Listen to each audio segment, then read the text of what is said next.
نماز پڑھا کے نکلے، عجیب واقعہ یاد ہے، سامنے 100 بھیڑیے قطار میں بیٹھو، 100 بھیڑیے قطار میں بیٹھو، آپ نکلے تو وَلَهُنَّ غوا، انہوں نے بولنا شروع کیا اپنی زبان میں، تو آپ نے فرمایا بھائی تمہیں خبر ہے یہ بھیڑیے کیا کہہ رہے ہیں؟ کہ یہ کہہ رہے ہیں یا رسول اللہ آپ کے صحابہ کی بکریاں کھانے کو ہمارا دل نہیں کرتا۔ اللہ، یہاں تو مسلمان کی جیب کاٹ رہا ہے، گردنیں، چلو جیب کاٹنا تو چھوٹی بات ہے، گردنیں کاٹ رہا، ووٹ کیوں نہیں دیے، اڑا دو، 10 روپے پر ایک موبائل پہ قتل ہو رہے ہیں۔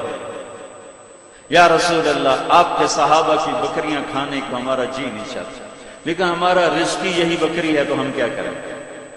آپ ایسا کریں ہمارا کوٹا مقرر کر دیں، اس کے علاوہ ہم کسی کو ہاتھ نہیں لگائیں گے۔ سبحان اللہ۔ تو آپ نے صحابہ سے فرمایا ہاں بولو بھائی، بولو بھائی۔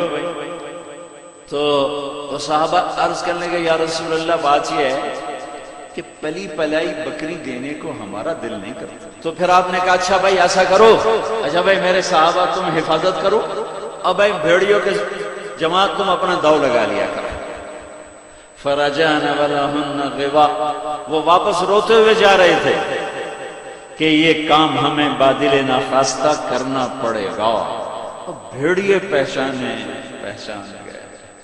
ایک اور واقعہ یاد ہے، ابو سفیان اور اخنس بن شریق حرم کی حد کے اوپر کھڑے ہوئے، بیت اللہ حرم کی حد، دور سے ایک ہرن کو دیکھا بھاگا ہوا آ رہا ہے اور اس کے پیچھے بھیڑیا چڑھا ہوا آ رہا ہے۔ ہرن دوڑتا دوڑتا حدود حرم کے قریب پہنچا تو بھیڑیا نے جمپ کیا اور اس کو پکڑنے کی پوزیشن میں آیا تو ہرن کے اگلے 2 پاؤں حرم کی حدود میں آ گئے، تو بھیڑیا نے اپنے پاؤں ایسے سکیڑ لیے یوں اور کیوں پیچھے ہو، اللہ اکبر۔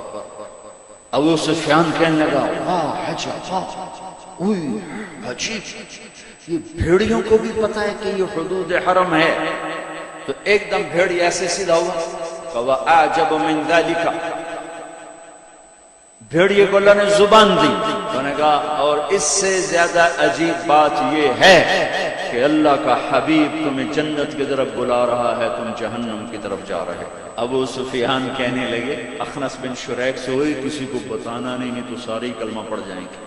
انہیں بھیڑیوں نے جانا کہ یہ اللہ کے حبیب ہیں، ہے بے جان نے جانا کہ یہ اللہ کے حبیب ہیں۔ آپ کی مجلس گرم تھی، ایک بدو گزرا، کہنے لگا یہ کس کی مجلس؟ کہا گیا یہ وہ ہے جو کہتے ہیں میں نبی ہوں۔ اچھا، وہ واپس آیا۔ عرب جاہلیت میں گو کھاتے تھے، یہاں بھی گوہ کہتے ہیں، جانور ہوتا ہے چھپکلی کے برابر، گوہی کہتے ہیں، عربی میں ضب کہتے ہیں، گو شکار کر کے کھاتا، وہ شکار کر کے لائے ہوا تھا، اس کو رسی سے کھولا، کہنے لگا تو ہے جو کہتا ہے میں اللہ کا نبی ہوں؟ آپ نے کہا تو اس نے گوہ کو آگے پھینک، وہ مردہ، کہنے لگا لا اومن حتی یومن ھذا الضب، جب تک یہ گوہ کلمہ تیرا نہ پڑھے میں تیرا کلمہ نہیں پڑھوں گا۔ اب ایسے کھڑا ہو کہ مرا ہوا تو انسان بھی نہیں بولتا، جانور کہاں سے بولتا؟ تو ایسے بڑے اکڑ کے کھڑا ہوا اور وہ ایسے گو یوں پڑی ہوئی، آئے جس کی پکار پہ مردوں نے لبیک کہا، اس کی پکار پہ امت کو لبیک کہنا بھول گیا ہے۔ جھوٹ نہ بولنا، سارا مری جھوٹ پہ ہے۔ زکوٰۃ ادا کرنا، 100 میں 1 بھی زکوٰۃ دینے والا کوئی نہیں ہے۔ زنا نہ کرنا، اڈے قائم ہو گئے، شراب نہ پینا، اڈے قائم ہو گئے،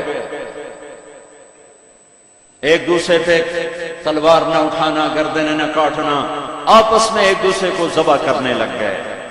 آپ نے اس کو یوں دیکھا یا ضب، اے گوہ، ادھر سے مری پڑی، پہلے سے آنکھیں کھولی، پھر یوں گردن اٹھائی، پھر اپنے اگلے ہاتھوں پر یوں کھڑی ہو گئی، یوں کتنا سینہ اٹھائی، ایک سب مجمع پہ ایک دم سناٹا چھا گیا اور اس نے زور سے کہا لبیک وسعدیک یا زین من واف یوم القیامہ، میں حاضر، میرے بھاگ جاگ اٹھے، میں تو آج بڑے نصیبوں والی ہوں کہ آپ نے مجھے پکارا، حاضر یا رسول اللہ، اور جو آپ کو نام دیا، جو نام دیا کمال کر دیا، یا زین من وافا یوم القیامہ، ہے قیامت کا دن بڑا خوفناک ہے، قیامت کا دن بڑا ہولناک ہے، قیامت کا دن بڑا ہیبتناک ہے، پر یا رسول اللہ جب آپ وہاں ہوں گے تو آپ کی برکت سے وہ دن بھی خوبصورت ہو جائے۔